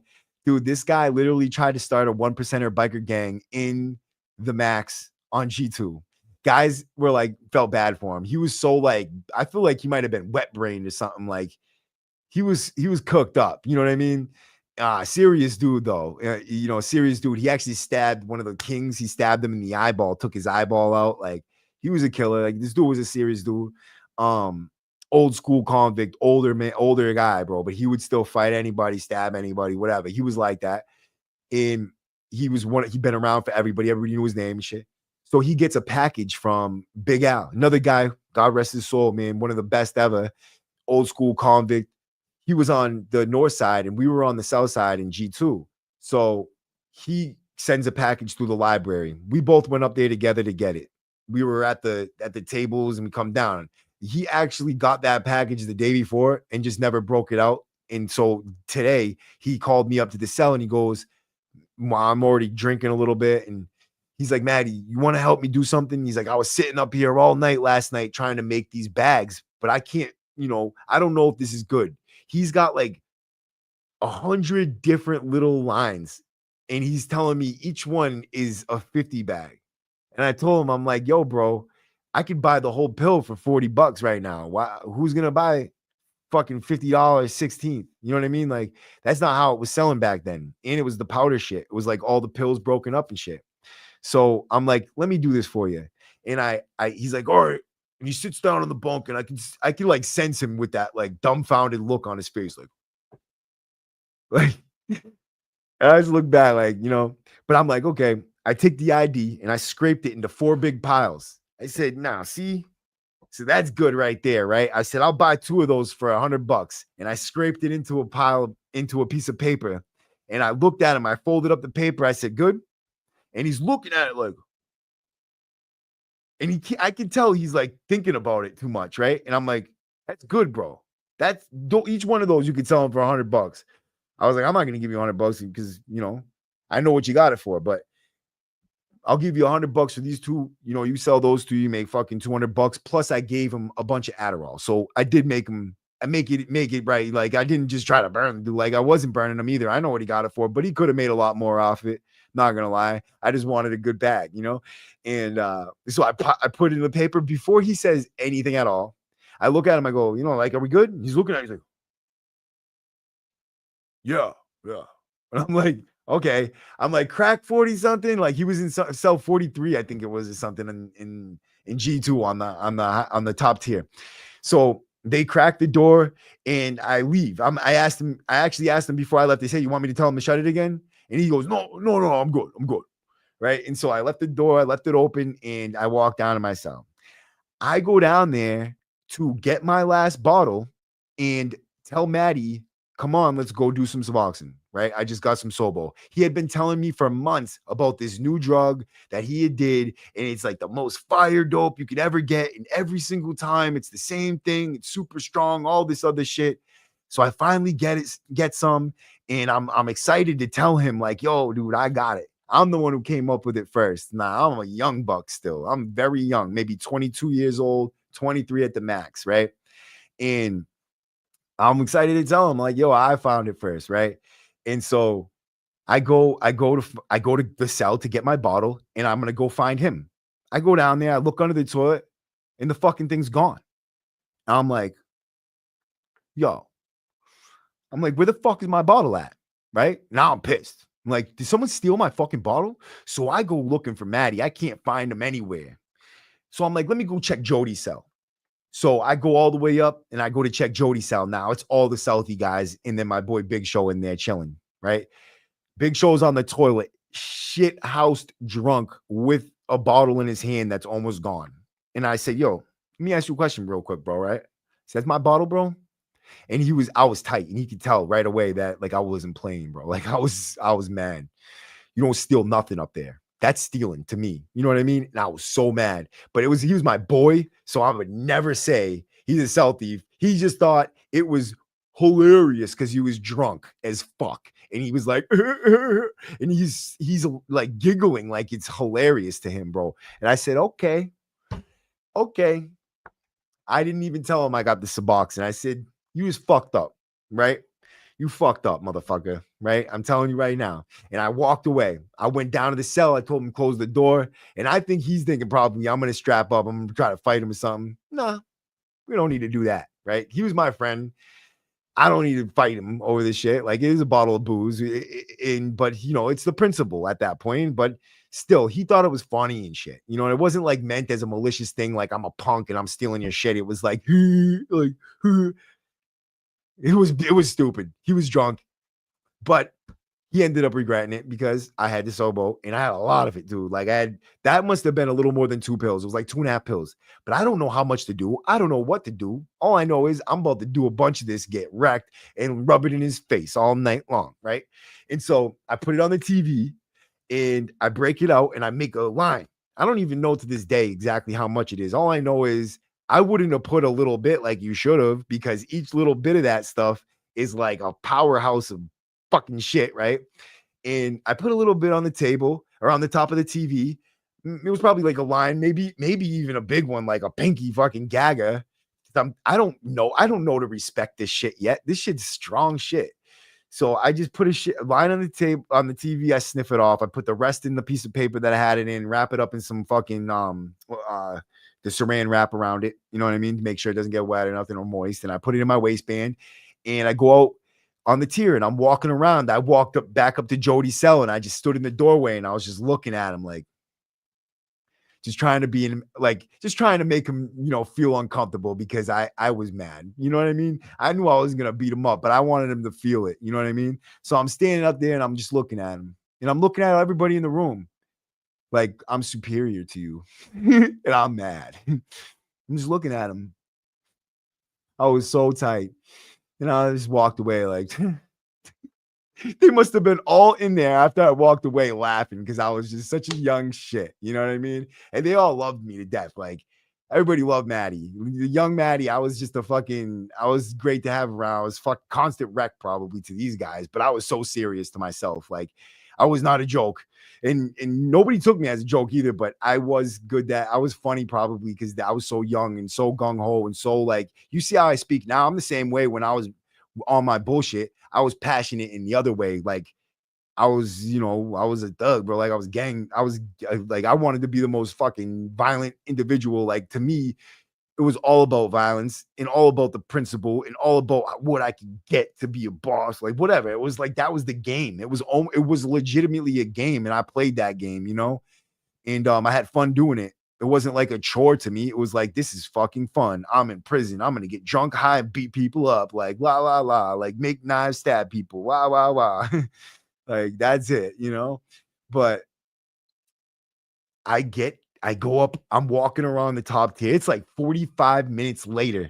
I'm saying to myself, this shit sucks. I don't feel nothing.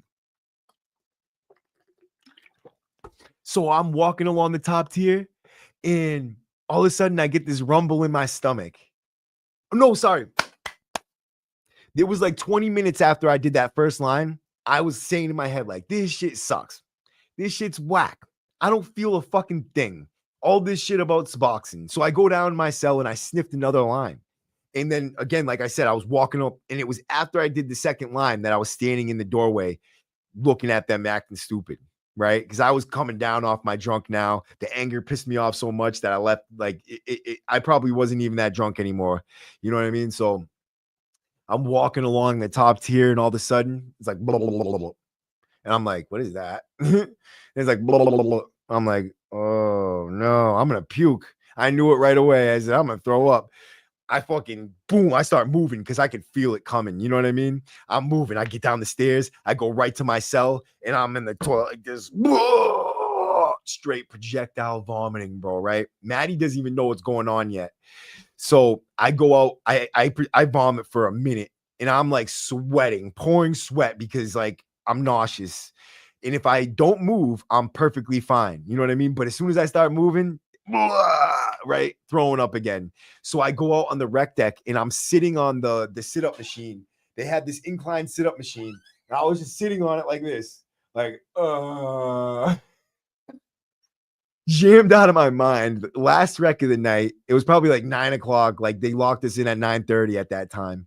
And that was the coolest thing. Like back then, we got locked in at 9:45 latest. Like when the runners go in at 9:45, now they do it at 9:00 at night. You're in. It's fucking whack. That shit sucks, bro. It sucks the life out of you now, dude. Shit's whack. But I was sitting on the sit-up machine, and like random people come out to the rec deck. There was like these random old school white guys and like Southie and shit coming out there. And I'm like, hey, bro, what's up? They're like, yo, you look all right. I said, you want to get some, bro? And I'm breaking off.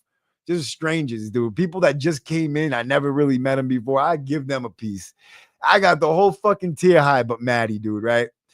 I go in. He's like looking at me. He knows I got it. I ain't giving him nothing. I was up on the top bunk, and you know what this guy did? I ended up having to be on the ground and lay on the floor next to the toilet all night for the first night because I couldn't stop throwing up. And every time I'd get up to piss or do something to move, I'd throw up. And like I was like pouring sweat type of thing. Like I was sick. You know what I mean? Like I had to lay very still and focus on just feeling all right. Like, you know what I mean? Like, and he put a fucking wet towel on my head, babied me all night long while I held out on him and wouldn't give him nothing. But he was a solid cat for that, bro. Like he really knew I had it and gave it to everybody but him, But yeah, man, I'm glad I got to do this live, bro. Just it felt good to just get on here and smile and tell some good stories, bro. It's been such a fucking hectic time in my life, man. I appreciate all the super chats and the cash apps, anything that all the people that look out and you are like for real, like thank you for real. God bless you. Like God knows what people need when they need it. And you know damn well I ain't fucking like paying him. Get the fuck out of here, bro. This is like things if it comes, I feel like it should be like it's deserved, bro. I put in mad work, bro. And I put myself out there, dude. You think this is easy? It's not, man. This whole running a YouTube channel, social media content like creation, it is a full-time job. You need your focus to be entirely on that. Your mood will depend on your content's like, type and quality, bro. Like if you're in a bad mood, obviously you're not going to make every video is not going to be straight up as fire, the most fire video. The next one's not going to be more fire than the last every single time. Like it's going to be fire. Yeah, it's all going to be fire, dude, right?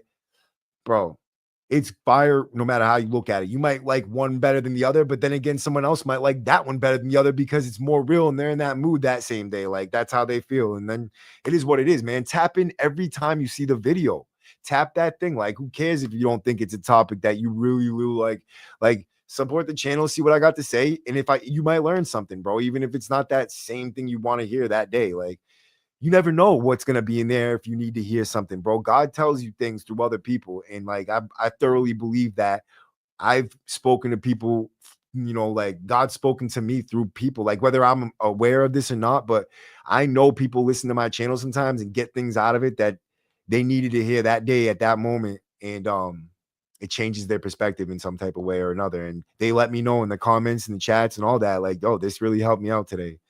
And I would recommend doing something like this for everybody, like just getting, you know, having a good time and enjoying your life in some type of way. And I had a great weekend, like in just relaxing and just feeling better, you know what I mean? And just getting my life back organized and in the way I want to do it, you know what I mean? And I feel like I have, and I feel like this is the beginning of a new start of something amazing. And it's the channel's gonna start, you know, pumping things out and doing some fire shit too soon. So you never know when that topic will hit you. Exactly. And I don't always keep exactly true to the topic in the title or the thumbnail. Like this is all, you know, it can evolve as I tell a story. And then I remember something else. And especially on the lives where I'm flying by the seat of my pants on something like this. Like I just wanted to go live today and tap in with my people and just see what's up. You know what I mean? And interact with my chat and like, you know, give people a God bless you, maybe say a prayer with you and you know, send you on to your night with like a better mood. You know what I mean? Like you got to feel better after this, bro. Tell me if you didn't listen to this whole thing, get a little laugh, get a little chuckle, get a little,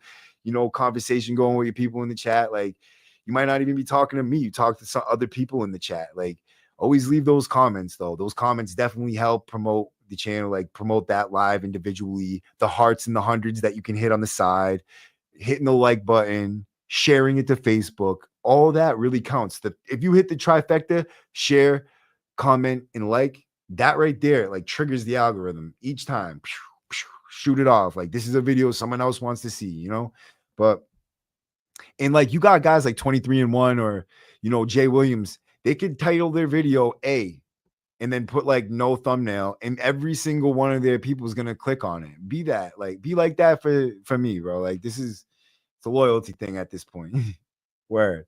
But you don't have to be like there's no pressure to do that. You don't have to watch every video. You don't have to do any of that. But like definitely, you know, if you can do it, you know what I mean? That's all. But I appreciate everybody for showing up. I got to tap out of the studio tonight. It's definitely been a great live, and I feel like I'm in a better mood. Hopefully you do too. God bless you guys. God bless everybody who looked out for the channel. All you guys who hit the like button, the subscribe button, left the super chat, joined the channel, became members. Go check out the community board. Go check out the exclusive members only videos. And you have a great night, man. God bless you. And I'm going to say a little prayer for everybody and for my friend Jason Nobles, who's in prison right now. And we're supposed to do this interview for him. And for everybody else that I talked to inside there, like Kicker and Chad Connors and all these people, man. You know, please, Jesus, man, like touch their minds and give them hope, man, and change something for them. Let these people get free. The ones that deserve it, please, like let them get free. Give them some peace of mind and like hope, and let things change in that system that we need, like changes we need to see. And in ourselves and in the COs and in the administration, the government, in the community who views us in such a negative light. Like, let's change this shit, man. Amen, bro. I appreciate everybody for showing up, man. W number. Ow!